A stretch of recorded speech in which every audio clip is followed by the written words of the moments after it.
লজ্জা লাগে না বাবা? কিন্তু মেয়েটার যন্ত্রণায় সে হার্ট ফিল করলো। মেয়েটা এরপরে মারা গেল। বাবা যখন বাড়িতে ফিরে আসলো, বাবার মাথাটা নোয়া, লজ্জিত একটা মুখ। এখনই আমার মেয়ের সাথে দেখা হলে আমার কানে বাজতেছে, আমার মেয়ে আমাকে বলেছে, লজ্জা লাগে না বাবা? আমি কিভাবে আমার মেয়ের সামনে যাব? এই চিন্তা যখন করতেছে, এমন সময় দরজা খোলার সাথে সাথে একটা চিৎকার শুনলো।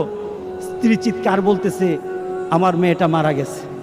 বাবার কানে তখন বাজতেছিল রাতের কথা, লজ্জা লাগে না বাবা? তার জানাজার ব্যবস্থা হলো। মেয়েটাকে যখন কবরের মধ্যে দাফন করে দেয়, কবরের মধ্যে রাখা অবস্থায় বাবা চিৎকার করার কথা ছিল, বাবা চিৎকার করে নাই, বাবা হেসে দিয়েছে। তাকে জিজ্ঞাসা করলো, তুমি হাসছো কেন? আমার মেয়েটা চলে গেছে, আমার কলিজার টুকরাটা চলে গেছে, কিন্তু আমার জীবনের মধ্যে একটা আঘাত দিয়ে পরিবর্তন করে গেছে।